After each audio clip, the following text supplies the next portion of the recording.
ناظرین یہ بات ہے 10 اپریل 1912 کی، جب ٹائٹینک اپنے پہلے سفر کے لیے روانہ ہوا۔ یہ سفر انگلینڈ کے شہر ساؤتھ ہیمپٹن سے لے کر نیو یارک یعنی امریکہ کی جانب تھا۔ ٹائٹینک کا پورا نام RMS ٹائٹینک تھا۔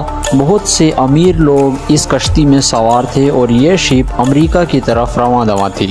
ٹائٹینک شپ کمانڈ کی جا رہی تھی کیپٹن اسمتھ کے ذریعے، اور کیپٹن اسمتھ کی ایج اس وقت تھی 62 سال۔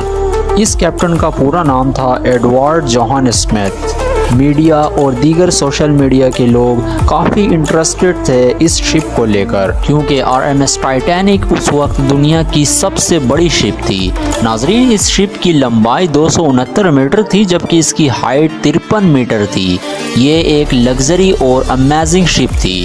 ٹائٹینک کو تیار کرنے کے لیے $7.5 ملین کا خرچہ آیا، جبکہ اگر ہم اسی اماؤنٹ کو سال 2024 کی کرنسی سے کمپیئر کریں تو یہ $400 ملین بنتا ہے۔ RMS ٹائٹینک شپ کی ڈیکوریشن بھی کسی 5 اسٹار ہوٹل سے کم نہیں تھی۔ اس میں stained glass mirrors, ornate wood panelling, 2 grand staircases اور ایک ہیٹڈ سوئمنگ پول بھی تھا، جبکہ ترکش باتھ، الیکٹرک باتھ اور ایک gym, squash court, 4 restaurants, 2 barber shops اور ایک لائبریری بھی تھی۔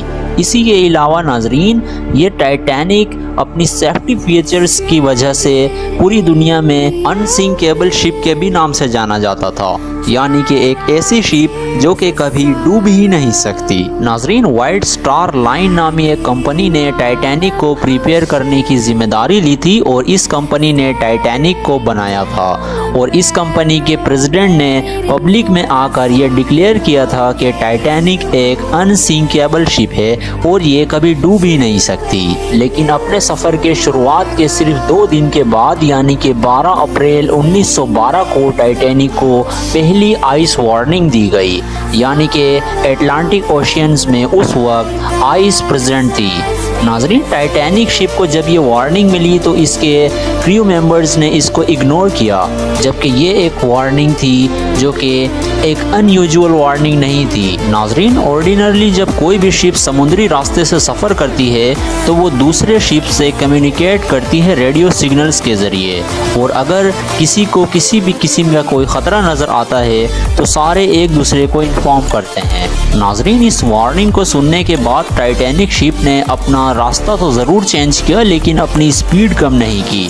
ٹائٹینک شپ 21.5 ناٹس کی سپیڈ سے اس وقت سفر کر رہا تھا، جو کہ لگ بھگ 40 کلومیٹر پر آور کی سپیڈ سے بنتی ہے۔ ناظرین صرف 2 دن یعنی کہ 14 اپریل 1912 کو ٹائٹینک شپ کو 7 اور آئس وارننگ دی گئی، لیکن کیپٹن اسمتھ اور اس کے ٹیم ممبرز نے اس وارننگ کو اگنور کیا اور ٹائٹینک شپ کی سپیڈ کو کم نہیں کی۔ ناظرین رفتہ رفتہ سورج غروب ہو گیا اور ٹیمپریچر کا تاپمان بھی کم ہونے لگا۔ ناظرین 14 اپریل کی خاص بات یہ تھی کہ اس دن چاند بھی ویزیبل نہیں تھا، جس کی وجہ سے روشنی بھی کافی کم تھی۔ ناظرین اس کشتی میں ایک کروزنز نامی پلیٹ فارم بھی تھا، جو کہ ایک ہائٹ پر پلیٹ فارم لگایا گیا تھا تاکہ کوئی بھی بندہ وہاں پر اپوائنٹ کر دیا جائے جو کہ آگے آنے والے خطرات سے ٹیم ممبرز کو آگاہ کرتا رہے۔ ٹھیک رات کے 11:39 پر فریڈرک فلیٹ نامی شخص کو کروزنز پر اپوائنٹ کیا گیا۔ ناظرین اس نے اچانک ہی ایک بڑا آئس برڈ دیکھا جو کہ ایک ماؤنٹین کی طرح تھا اور کشتی کے سامنے آ گیا۔ ناظرین اس نے 3 بار کنسٹنٹلی بیل بجائی اور اپنی ٹیم کو الرٹ کیا، اور ساتھ ہی ساتھ اپنے آفیسرز سے کال ملاتے ہوئے ان کو آگاہ کیا کہ کشتی کو امیجیٹلی اسٹارٹ کیا جائے تاکہ یہ آئس سے بچ سکے۔ ولیم نامی ایک آفیسرز نے فریڈرک فلیٹ کے اس وارننگ کو سنتے ہی انجن روم کو الرٹ کیا اور اپنے جونیئرز کو کشتی کو لیفٹ سائیڈ میں ٹرن کرنے کا آرڈر جاری کیا۔ ناظرین لیکن اب بہت دیر ہو چکی تھی، کشتی کی سپیڈ زیادہ ہونے کی وجہ سے امیجیٹلی اس کو کسی بھی ڈائریکشن میں ٹرن کرنا کافی زیادہ مشکل تھا۔ ناظرین ان سب انسیڈنٹ کے صرف 1 منٹ بعد یعنی کہ 11:40 پر ٹائٹینک آئس برج میں کرش ہو گئی، اور یہ کوئی معمولی آئس برج نہیں تھی۔ 200 multiply by 400 feet in length equal to a football field, यानी कि एक फुटबॉल फील्ड के बराबर ये एक आइसबर्ग थी। नाजरीन, इसकी हाइट की अगर हम बात करें तो ये क्रोसनेस यानी कि टाइटैनिक के हाईएस्ट पॉइंट को टच कर रही थी। साइंटिस्ट के मुताबिक इस आइसबर्ग का वजन 1.5 मिलियन टन था। नाजरीन, टकराव के फौरन बाद कैप्टन स्मिथ और उनके क्रू मेंबर्स ने जब कश्ती की कंडीशंस को देखा तो उन्होंने ये रियलाइज किया कि अब बचना मुश्किल है और उन्होंने इसी खतरे को भांपते हुए ख़वातीन और बच्चों को उस कश्ती से रवाना करने के इंतजामात शुरू किए। नाजरीन, रात के ठीक 12 बजे टाइटैनिक, जिसका पूरा नाम RMS टाइटैनिक था, वो 2 हिस्सों में डिवाइड हो गई। नाजरीन, इमीडिएटली ख़वातीन और बच्चों को लाइफ बोट्स में सवार किया गया और उनको साहिल की तरफ रवाना कर दिया गया, लेकिन लाइफ बोट्स की कश्ती में कम होने की वजह से तकरीबन 1500 लोग इस कोलिजन की भेंट चढ़ गए और वो अपनी जान खो बैठे। नाजरीन, शुरुआत में जब कश्ती आइसबर्ग से टकराई तो बहुत से लोग उस वक्त भी कॉन्फिडेंट थे और वो यही समझ रहे थे कि ये एक अनसिंकेबल शिप है, इसमें टूट फूट ज़रूर हुई है लेकिन हम साहिल तक ज़रूर पहुंच जाएंगे और ये कश्ती नहीं डूबेगी।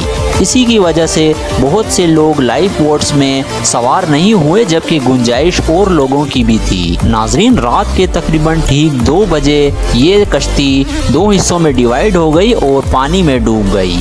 टाइटैनिक के पानी में डूबने को देखकर बहुत से लोगों ने छलांगे भी लगाई अटलांटिक ओशन में, लेकिन टेम्परेचर के काफ़ी लो होने की वजह से वो अपनी जान नहीं बचा सके। नाजरीन, उस वक्त जो टेम्परेचर था वो -200 डिग्री सेल्सियस था। ये एक ऐसा लो टेम्परेचर है जिसमें अगर आप पानी में जाते हैं तो आपका ज़िंदा बचना इंतहाई मुश्किल होता है।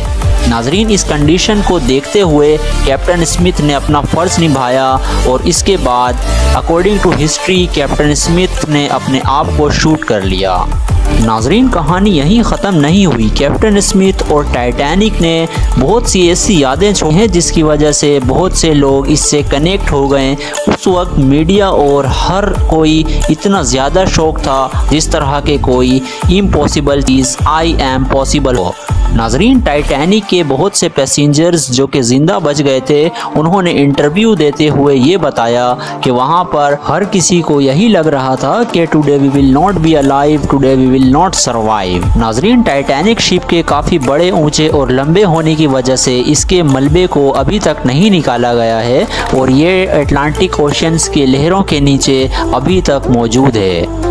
नाजरीन, टाइटैनिक शिप के डूब जाने के कुछ सालों बाद टाइटैनिक के नाम से ही रिलेटेड करके एक टाइटैनिक 2 भी बनाने की पेशकश की गई थी, लेकिन वाइट स्टार लाइन के प्रेसिडेंट ने यह दावा किया था कि अगर अब टाइटैनिक के साथ किसी भी रेस्टोरेंट, होटल या कश्ती को मुंसलिक किया जाएगा तो वो होटल या कश्ती भी टोटली बैन हो जाएगी, क्योंकि टाइटैनिक एक खौफ का सिंबल बन चुका है। नाजरीन, टाइटैनिक के मलबे को देखने के लिए बहुत से लोग जा भी चुके हैं अटलांटिक ओशंस के अंदर और अभी तक ये प्रोसेस चल रहा है कि बहुत से सयाह भी टाइटैनिक के मलबे को देखने के लिए अटलांटिक ओशंस के पानी के नीचे जाते हैं। नाजरीन, टाइटैनिक को महीनों लगाकर तैयार किया गया और इसे अनसिंकेबल का भी टाइटल दिया गया, लेकिन सिर्फ अपने सफ़र के 2 दिन के बाद ही ये अनसिंकेबल शिप एक सिंकेबल शिप बन गई और डूब गई। नाजरीन, टाइटैनिक शिप के डूबने की एक वजह ये भी मानी जाती है कि कैप्टन स्मिथ और उनके क्रू मेंबर्स पर यह भी प्रेशर था